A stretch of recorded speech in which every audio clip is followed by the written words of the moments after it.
outra estação.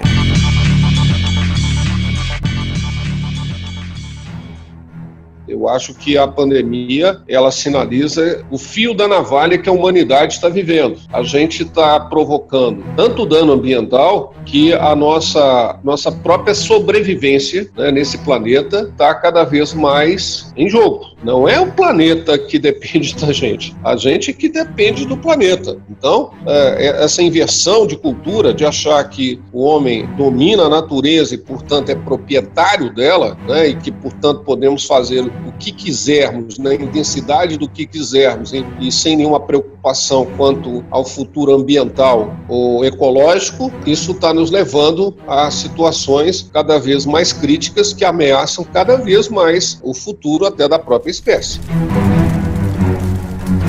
Você acabou de ouvir a fala do Marcos Vinícius Poliano, professor da Faculdade de Medicina da UFMG e coordenador do Projeto Manuelzão. Como você pôde perceber, ele estabelece uma conexão entre a pandemia do novo coronavírus e a relação do ser humano com o planeta. Mas até que ponto a crise sanitária que estamos vivendo é resultado das ações humanas sobre o meio ambiente? E ainda, quais as consequências da pandemia e do isolamento social sobre a saúde do planeta? Será que o mundo pós-coronavírus vai inaugurar uma nova forma de lidarmos com nossos recursos naturais? No episódio de hoje do Outra Estação, vamos apresentar dados e perspectivas de diferentes pesquisadores sobre a relação entre a pandemia e os impactos ambientais. Eu sou Breno Benevides, fique com a gente. Desde que as primeiras notícias sobre o surgimento do coronavírus se iniciaram no final de 2019, o mundo mudou drasticamente. Mas, além de ser uma crise sanitária, a pandemia do coronavírus também sinaliza uma crise da relação do ser humano com o meio ambiente. Isso porque o início dos contágios tem uma relação direta com a interferência do homem sobre a natureza. Você pode estar se perguntando o que uma coisa tem a ver com a outra, mas nós vamos explicar. O epicentro inicial da Covid-19 foi a China, e você provavelmente já ouviu a história de que o vírus SARS-CoV-2 teria sido transmitido à espécie humana por meio de um morcego. Bom, já se sabe que o vírus de fato é de origem animal e cientistas têm fortes indícios de que os morcegos sejam mesmo os vetores que geraram um surto na cidade chinesa de Wuhan. Um estudo assinado por uma equipe internacional de pesquisadores analisou mais de 700 tipos de coronavírus encontrados em morcegos na China e encontrou no morcego ferradura, um dos gêneros do animal, um vírus 96,2% idêntico ao SARS-CoV-2. Mas como o vírus do morcego teria passado a circular entre humanos? Fabrício Rodrigues dos Santos, professor titular de Genética e Evolução do Instituto de Ciências Biológicas da UFMG, explica que essa transmissão se deu a partir da caça animal. Coronavírus é uma situação muito clara, né? Você tem aí vários caçadores ilegais ou até legalizados lá na China e que caçam e consomem morcego. Então acredita-se que esses morcegos, né, que já foram demonstrados em vários estudos, não só na China, mas em vários países da Ásia, aqui na Amazônia, na Mata Atlântica, né, os morcegos têm muitos vírus. Os morcegos, eles têm um metabolismo diferente da maior parte dos mamíferos e também um sistema imune muito especial. Então, ele convive com um punhado de vírus. Então, no morcego, por exemplo, que transmite o vírus da raiva, mas tem muito mais vírus, incluído vários tipos de coronavírus. E esse caso da China está muito correlacionado com os mercados lá. Inclusive, o primeiro caso descrito, né, eles conseguiram mapear um mercado no centro de Wuhan, né, e, na verdade, é uma hipótese, né, eles foram investigar os morcegos, encontraram realmente sequências de DNA de coronavírus parecidas no morcego, mas é um coronavírus já adaptado para humanos. Atividades como a caça, o garimpo e a mineração são alguns exemplos de interferências no meio ambiente que propiciam o contato de diferentes vírus de origem animal com a espécie humana. O resultado disso são as chamadas zoonoses, que nada mais são do que doenças que passam de animais para humanos. Alguns exemplos muito conhecidos são a dengue, transmitida pelo mosquito Aedes aegypti, a leptospirose, provocada pelo contato com a urina de roedores, e a doença de Chagas, transmitida por algumas espécies de barbeiros.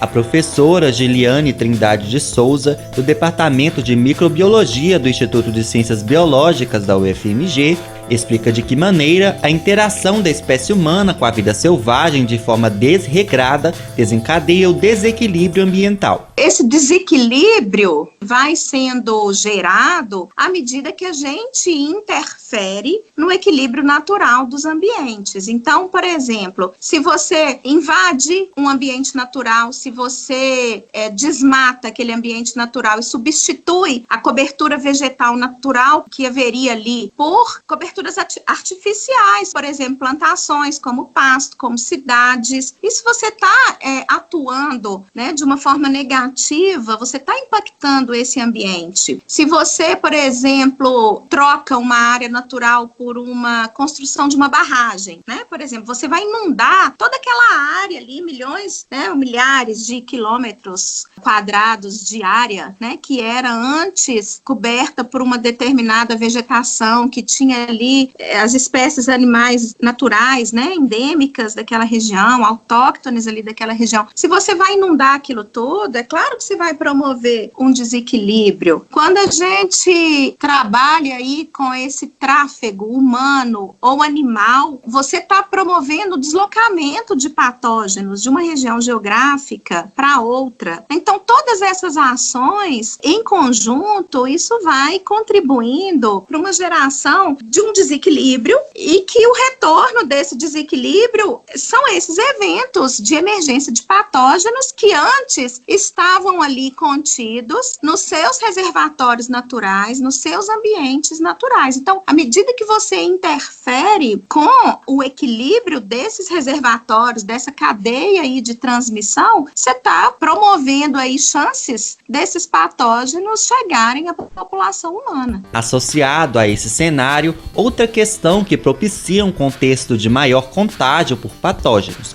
isto é, organismos que podem causar doenças em seus hospedeiros, é a expansão populacional da espécie humana. Para você ter uma ideia do quanto nós nos multiplicamos nos últimos tempos, aqui vão alguns números. De acordo com estimativas da ONU, de 1987 a 2019, a população mundial passou de 5 bilhões para aproximadamente 7 bilhões, o que corresponde a um aumento de cerca de 2 bilhões de pessoas no mundo em um intervalo de pouco mais de 30 anos. A organização ainda estima que a população deve crescer em 2 bilhões de pessoas nos próximos 30 anos, segundo o relatório divulgado em 2019. Com uma população cada vez maior, vem a necessidade lógica de ocupação de um espaço cada vez maior, e essa expansão pode favorecer a proliferação de doenças e o surgimento de pandemias como a que estamos vivendo agora. Quem explica melhor é a professora Giliane. Para a gente expandir cidades, para a gente sustentar esse contingente populacional, a gente vem alterando os hábitats naturais. Seja porque a gente expande as cidades para os seres humanos construírem ali as suas residências e as suas aglomerações, ou seja porque a gente precisa trocar aquele hábitat natural por um pasto, por exemplo, para criar boi, porque a gente vai alimentar a população, porque a gente precisa trocar uma floresta, trocar o cerrado por plantações de grãos, porque a gente precisa expandir essa fronteira agrícola para poder alimentar os 7 bilhões de Homo sapiens que nós temos no planeta. Então, a raiz dessas questões está totalmente relacionada com a forma com a qual a gente lida com a natureza no planeta. A combinação de todos esses fatores resulta no que vivenciamos hoje com a pandemia do coronavírus. Afinal, a invasão do ambiente desses patógenos facilita o nosso encontro com eles. A professora Giliane reitera esse cenário. Esse vírus, ele vai continuar, ele vai permanecer infectando os animais que ele infecta naturalmente. Ele continua circulando no seu ambiente natural. O que acontece é que nós invadimos esse ambiente, nós entramos nesse ambiente, nós retiramos desses animais a sua totalidade qualidade de ambiente. Nós aproximamos esses animais das nossas residências, né, das nossas instalações humanas. É assim que acontece, né? Então, a gente favorece esse encontro. As nossas ações, seja para expandir a fronteira agrícola, seja para expansão, né, da urbanização, seja para a caça, né? Muito comum na África, por exemplo, a emergência de vírus que a gente vê como ebola, monkeypox, são todos relacionados, o próprio HIV, foram todos relacionados com o processo de caça, né, do ser humano adentrar as florestas, né, as matas ou os ambientes naturais em que esses vírus circulam, nos seus hospedeiros naturais, e o homem entra nesses ambientes, caça esses animais, entra em contato com os animais e, consequentemente, com seus patógenos. No caso específico do coronavírus, vamos recapitular. Evidências científicas colhidas até aqui mostram que o mercado de carnes exóticas na cidade chinesa de Wuhan teria sido o início do contágio em humanos. Em função dessa descoberta, no dia 24 de fevereiro, o governo chinês anunciou a proibição do comércio e do consumo de animais silvestres como resposta ao surto da Covid-19. A China já passou por outros surtos de doenças zoonóticas, como em 2002 com a SARS, Síndrome Respiratória Aguda Grave, que registrou mais de 8 mil casos e 774 mortes confirmadas. Até aqui, já entendemos como o início do contágio pelo coronavírus em humanos se relaciona com a questão ambiental. Essa relação não acaba por aí. Durante o período de pandemia, retrocessos ambientais têm sido observados no Brasil, já que os níveis de desmatamento no país têm batido recordes este ano. Nós vamos falar daqui a pouco de que maneira a diminuição de nossa cobertura vegetal pode favorecer cenários de pandemia. Mas antes, vamos a alguns dados. De acordo com o Sistema de Alerta de Desmatamento do Instituto do Homem e Meio Ambiente da Amazônia, o desmatamento da Amazônia no mês de abril foi o maior dos últimos 10 anos, com um total de 529 quilômetros quadrados de floresta derrubada. Esse número equivale a um território maior do que a cidade de Belo Horizonte e representa um aumento de 171% no desflorestamento em relação a abril do ano passado. E tem mais. No vídeo da famosa reunião ministerial do dia 22 de abril, divulgada pelo Supremo Tribunal Federal no dia 22 de maio, o ministro do Meio Ambiente, Ricardo Salles, sugeriu que o governo aproveitasse o momento em que as atenções estão voltadas para a crise sanitária para avançar na desregulamentação ambiental. Então, para isso precisa ter um esforço nosso aqui, enquanto estamos nesse momento de tranquilidade no aspecto de cobertura de imprensa, porque só fala de Covid, e ir passando a boiada,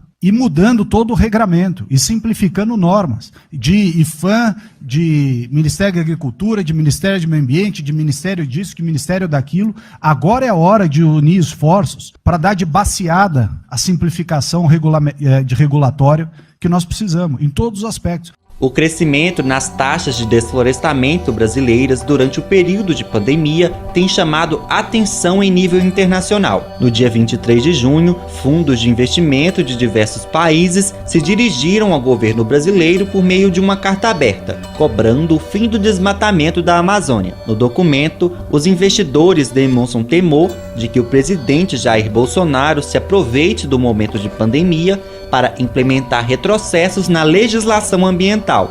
Em outra manifestação, líderes de grandes empresas da área do agronegócio no Brasil e no mundo assinaram um manifesto demandando ações de combate ao desmatamento na Amazônia. É mais um documento que expõe a preocupação com a imagem negativa do Brasil no exterior devido às questões socioambientais. O manifesto foi encaminhado para o vice-presidente Hamilton Mourão, que é coordenador do Conselho Nacional da Amazônia Legal. Todos esses desdobramentos evidenciam que o gerenciamento da questão ambiental no Brasil não afeta apenas o país, mas reverbera em todo o mundo. E ninguém quer se associar a uma nação que degrada indiscriminadamente o meio ambiente. Marcos Vinícius Poliano, professor da Faculdade de Medicina da UFMG e coordenador do projeto Manuelzão, projeto de extensão da UFMG que busca a revitalização da bacia do Rio das Velhas, explica que as ações brasileiras impactam todo o planeta. É importante que a gente entenda que os ecossistemas não obedecem uma lógica de cidade, de município. Eles têm uma outra lógica, que é uma lógica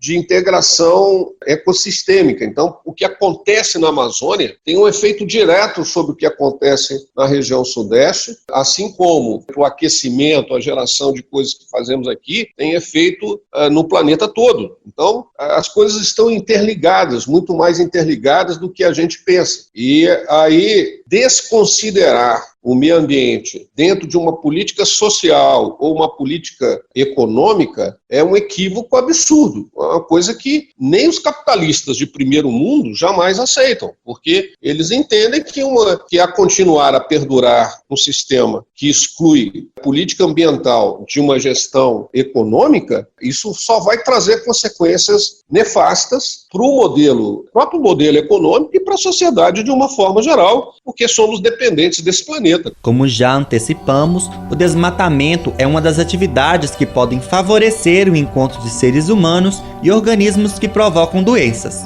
Isso ocorre porque a drástica diminuição da cobertura vegetal impacta de forma negativa no equilíbrio dos ecossistemas, e dessa forma, o homem se torna um potencial hospedeiro para patógenos que antes se encontravam em um ambiente sem interferências. O professor Fabrício Rodrigues dos Santos dá um exemplo didático de como as ações como o desmatamento favorecem o surgimento de pandemias como a do coronavírus. Um ambiente, por exemplo, com o mínimo de impacto, a gente visita parques, unidades de conservação, a chance de ocorrer isso é muito pequena. Agora, ambientes perturbados, ambientes que têm um desequilíbrio, se a onça não tem o que comer, ela vai comer bezerro. O mosquito, se não tem o que chupar, porque a floresta foi embora, vai chupar sangue de gente, Então, e tem milhares de espécies de mosquito. Então, a gente tem que manter o equilíbrio, a dinâmica ecológica de cada um dos biomas. Então, você tem que ser tudo, tem que considerar toda a pesquisa. Isso não é nenhuma novidade, não é com o coronavírus. A gente está falando isso há décadas. Então, a gente tem que entender esses processos naturais, respeitar a natureza, um convívio que seja sustentável e não essa coisa exploratória aí, totalmente sem controle e ilegal.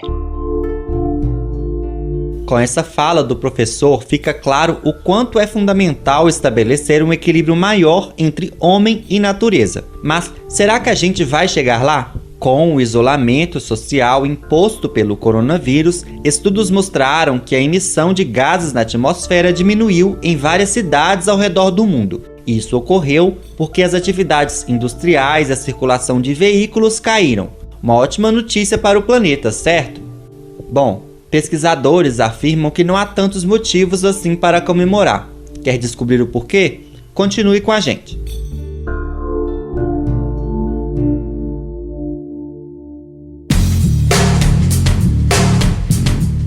Outra estação.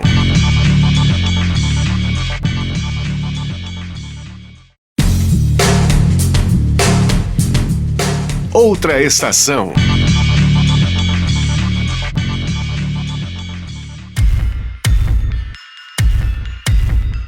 Segundo a ONU, todos os anos, aproximadamente 2 milhões de pessoas morrem de doenças zoonóticas, que, como nós já dissemos, são aquelas transmitidas de animais para humanos. O coronavírus é a preocupação do momento, mas outras doenças da mesma categoria já ocuparam esse espaço. É o caso do Ebola, que agora volta a chamar a atenção do mundo com o surgimento de novos casos, da gripe aviária e do Zika vírus, que nós brasileiros enfrentamos bem de perto. Entre os fatores que impulsionam o surgimento de doenças zoonóticas estão o aumento da nossa demanda por proteína animal, ou seja, consumo de carne, o crescimento da exploração da vida selvagem e a urbanização desenfreada. Fatores esses com um vilão em comum por trás: a ação do homem sobre a natureza, como você ouviu no primeiro bloco do Outra Estação. Isso quer dizer que no ritmo atual de degradação do planeta, pandemias podem se tornar cada vez mais comuns. Mas o que pode ser feito então? A resposta para esta questão pode estar em mudanças no nosso estilo de vida, e o próprio coronavírus tem, a duras penas, nos mostrado isso. Com o isolamento social adotado para conter a pandemia, os níveis de CO2, também chamado de gás carbônico ou de dióxido de carbono, na atmosfera diminuíram.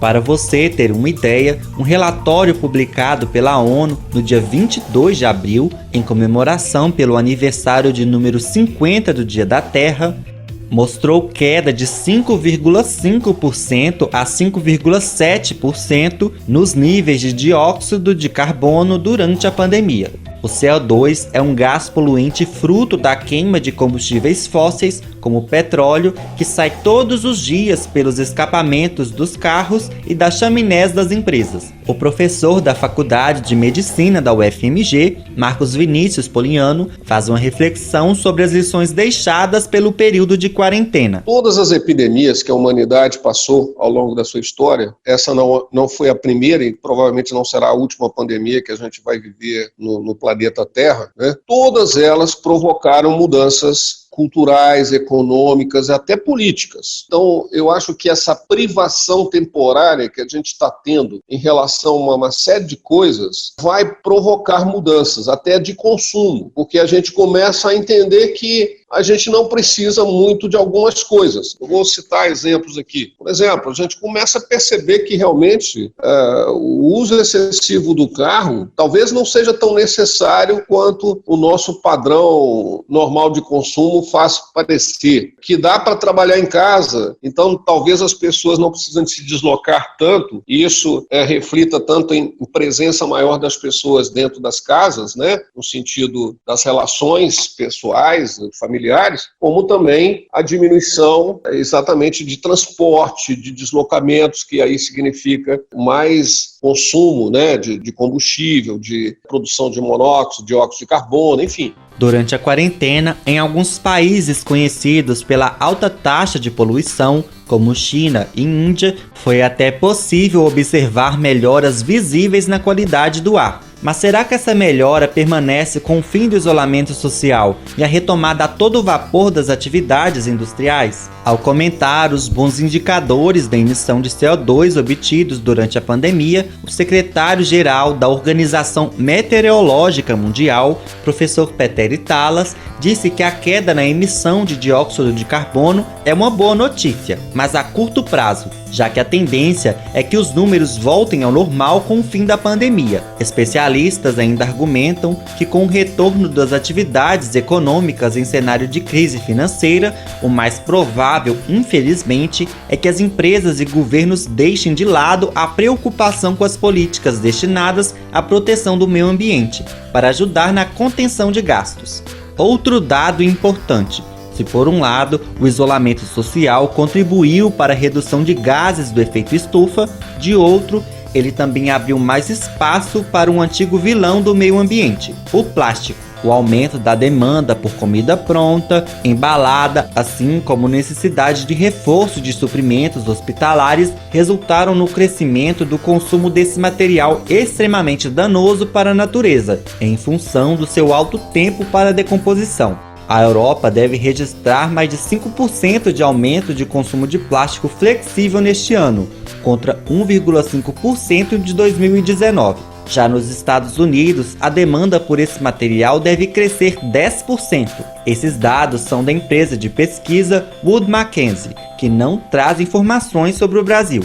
Mas é bem provável que o consumo de plástico também tenha crescido aqui. O indicativo disso está nos dados divulgados em maio deste ano pela Associação Brasileira de Empresas de Limpeza Pública e Resíduos Especiais, que mostraram um aumento de 28% nos materiais recicláveis coletados pelos serviços de limpeza urbana no país. Vale ressaltar que, de acordo com a própria associação, a reciclagem propriamente dita não aumentou no período.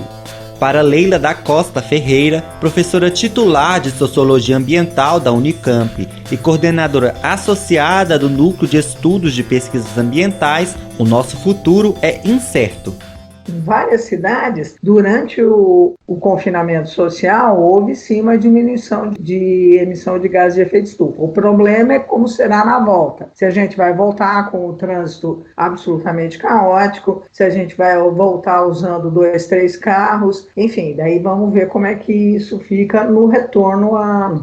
Mas tem cidades, por exemplo, como Paris, que está prestando muita atenção nisso, onde eles estão colocando, por exemplo, a questão das bicicletas como um ponto fundamental, né? E o uso de sistema urbano elétrico. A China também está fazendo isso. Todos os ônibus na China são elétricos atualmente. O uso dos carros também individuais tem caminhado na utilização de carros elétricos.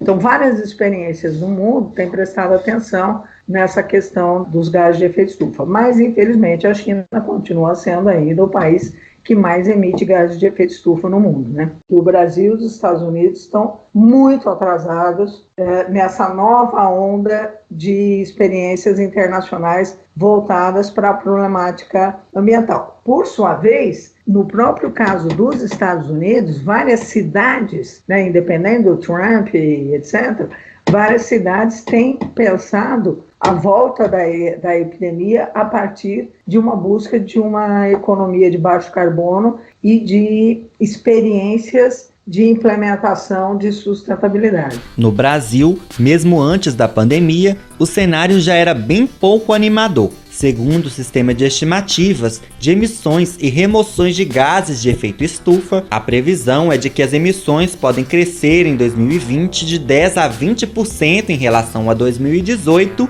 último ano com dados disponíveis, dependendo da trajetória do desmatamento na Amazônia nos próximos meses e do tempo para o início da recuperação da economia. A professora Leila diz que por aqui o saldo da nossa política ambiental já é negativo, o que se reflete em diversas áreas. A gente está vendo em termos numéricos, desde o início do governo, que o INPE tem dito, né, o desmatamento da Amazônia tem crescido mês a mês e as queimadas têm sido muito constantes. Então, significa o seguinte, que além de não cuidarmos da saúde da população brasileira como um todo, nós também estamos descuidando das nossas condições ambientais. Então, nós tínhamos, inclusive, uma liderança na área de mudanças climáticas e na área de florestas, biodiversidade, muito interessante no Brasil. A gente ia para o mundo inteiro para falar sobre isso e a gente era muito respeitado e agora o mundo inteiro se volta contra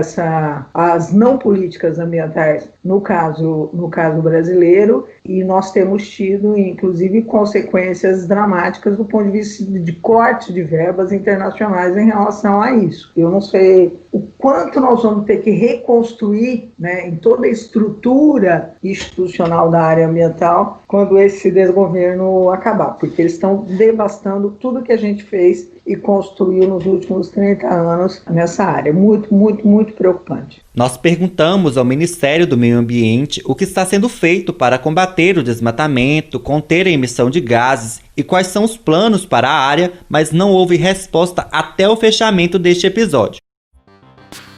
Para Giliane Trindade, virologista da UFMG, políticas de conservação do meio ambiente deveriam ser incluídas no conjunto de políticas de saúde pública. A gente não pode olhar para a espécie humana e achar que ela está desvinculada do seu ambiente e das outras espécies animais com as quais ela divide esse ambiente. A prova disso é essa pandemia. É um vírus que emergiu numa região geográfica do globo, se espalhou pelo planeta inteiro e vem causando problemas de saúde pública, problemas de economia. Então, e isso está totalmente relacionado com a nossa estruturação em sociedade. Eu tenho para mim que essas políticas de conservação, elas têm que ser tomadas também como políticas de saúde pública. Giliane também defende o investimento em iniciativas que busquem identificar e estudar os vírus de potencial risco existentes pelo mundo. Essa, inclusive, é uma das 10 recomendações propostas pela ONU no relatório. Prevenir a próxima pandemia, doenças zoonóticas e como quebrar a cadeia de transmissão. de 2020. Tem muitos pesquisadores e iniciativas mundiais que buscam conhecer esse viroma na vida silvestre, porque o que a gente tem como premissa, né? Que um dos alicerces para a gente trabalhar aí, talvez, em medidas de um entendimento, de uma resposta melhor a esses surtos, é conhecer os vírus que estão circulando nos ambientes silvestres. Então, essa é uma iniciativa, ela já existe um projeto Viroma Global, que é coordenado por uma aliança de pesquisadores, virologistas, ecólogos, pesquisadores em saúde global, que busca conhecer, mapear esse viroma, para que a gente possa ter ciência, né, do que em cada região geográfica do planeta a gente pode encontrar em termos de vírus potencialmente emergentes. O projeto Viroma Global é fruto de colaborações internacionais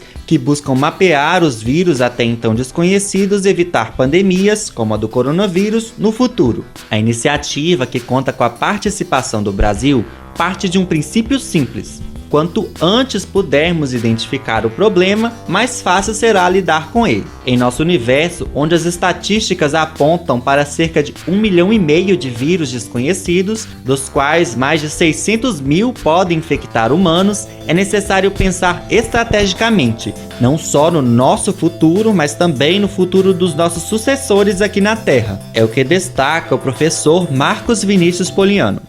Mas eu acho que fica, com certeza, uma reflexão, que é possível reverter processos, que a natureza responde quando você tira o fator que impacta, né, o causador do problema. Então, na medida que você retire aqueles componentes que estão gerando a degradação, a natureza ela responde positivamente e recupera. Mas isso depende efetivamente de mudanças de produção, mudança de padrão de consumo da sociedade, conscientização das pessoas. A gente tem que preservar esse patrimônio que a gente herdou e que a gente tem que transmitir para gerações futuras. Nós temos um compromisso, inclusive, transgeracional. Nosso compromisso não pode ser com o nosso umbigo, com o nosso dia a dia. Nós não podemos deixar um passivo absolutamente inadministrável para as gerações do futuro. Ou fazemos isso agora, ou o preço a pagar será muito caro no futuro. Este episódio do Outra Estação termina aqui. A apresentação foi de Breno Benevides, com produção de Breno Benevides e Camila Meira. Os trabalhos técnicos são de Breno Rodrigues, a edição e a coordenação de jornalismo são de Paulo Alquimim, coordenação de operações de Judson Porto e coordenação de programação de Luísa Glória.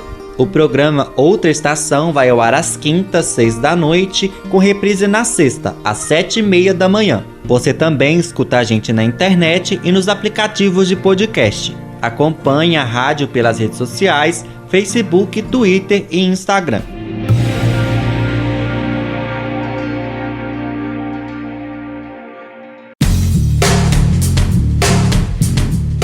Outra Estação.